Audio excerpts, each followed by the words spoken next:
बैठा, इस पीठ पर बैठा है वो भगवान की चर्चा करने के लिए, जनमानस को प्रेरणा देने के लिए और जनमानस को मंदिर शिवालय देवालय से जोड़ने के लिए बैठा।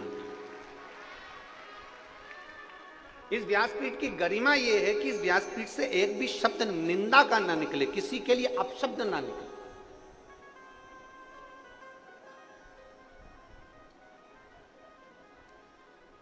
और मेरी परतवाड़ा की जीजियों, आपसे कहना चाहेंगे, निवेदन करना चाहेंगे कि इस व्यासपीठ पर देवाधिदेव महादेव की कृपा से जब भी आते हैं तो माता सरस्वती से कहकर आते हैं, माँ ऐसी कृपा करना, इस कंठ से कोई ऐसी वाणी ना निकलवाना कि किसी के दिल को चोट पहुंच जाए, किसी के हृदय को चोट पहुंचे, ऐसी वाणी नहीं चाहिए। किसी की निंदा इस व्यासपीठ से ना निकले।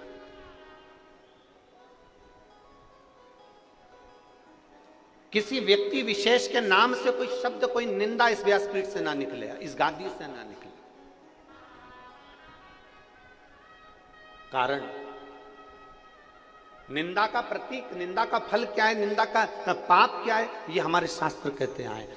एक राजा ने एक भंडारा करा, ब्राह्मण भोज करा, सबको बुलाया, संत महात्मा गुरुजन सब भोजन करने के लिए आए। सब भोजन बन रहा था खुले में, एक चील उड़ी, उसने सांप पकड़ा, सांप लेकर उड़ी, सांप ने विष उगला, वो विष खीर में जाकर गिर गया,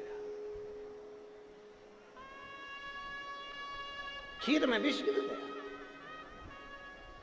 ब्राह्मण भोजन कर रहे थे, संत भोजन कर रहे थे, गुरुजन भोजन कर रहे थे, और सारे ब्राह्मण, सारे संत, सारे गुरु उस खीर को खाने के बाद मर गए। जितने भोजन कर रहे सब मर गए। धर्मराज के यहां सभा लग गई, चित्रगुप्त महाराज बैठे। चित्रगुप्त महाराज ने धर्मराज से पूछा, बताइए इतने सारे ब्राह्मण और संत मरे हैं, इसका पाप किसके माथे पर देना, इसका पाप किसके पल्लू में बांधना है? इतने ब्राह्मण, इतने संत मरे, इसका पाप किसके माथे पर दिया जाए? राजा के माथे पर, जिसने ब्राह्मण संत भोज रखा, उस सर्प के माथे पर जिसने अपना विष उगल दिया, उस चील के माथे पर जो सर्प लेकर जा रही थी, जो भोजन बना रहा है उसके माथे पर,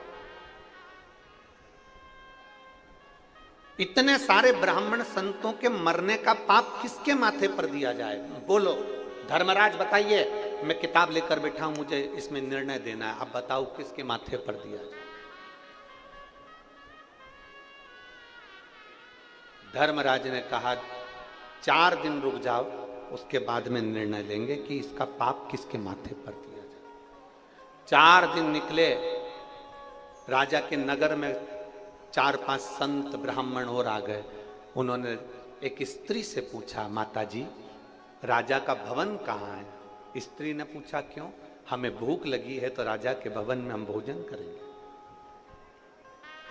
स्त्री ने कहा, बाबा सामने राजा का भवन है, परंतु हमारे यहाँ का राजा ऐसा है कि भोजन में जहर मिलवाकर ब्राह्मण संतों को मार डालता है। ऐसा खोलला राजा है हमारे यहाँ का, ऐसा बेकार राजा है हमारे यहाँ का।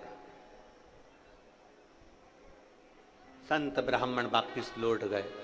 धर्मराज ने चित्रगुप्त को बुलाया और बुलाकर कहा, जो ब्राह्मण और संत मरे थे उनके मरने का पाप इस स्त्री के माथे पर डाल दिया जाए। उनके मरने का पाप इस स्त्री के माथे पर डाल दिया जाए, क्योंकि इसने निंदा करी है।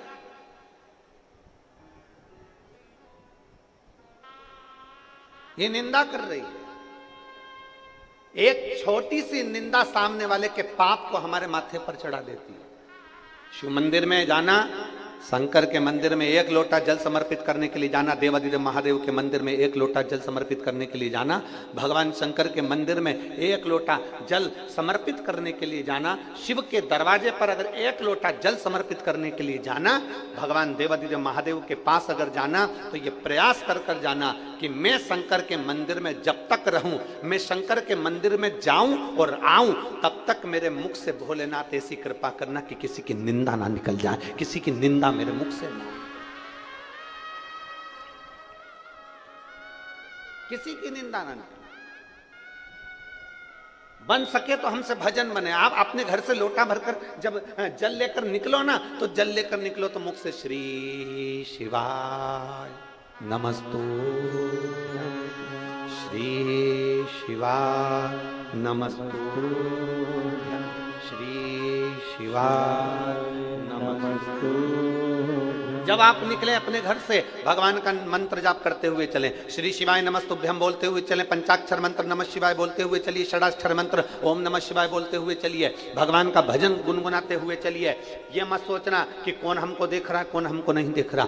आपकी चित्तवृत्ति को आप जितना शंकर से जोड़कर चलोगे, उतने आपकी जिंदगी की एक आनंद उत्पन्न हो जाएगी।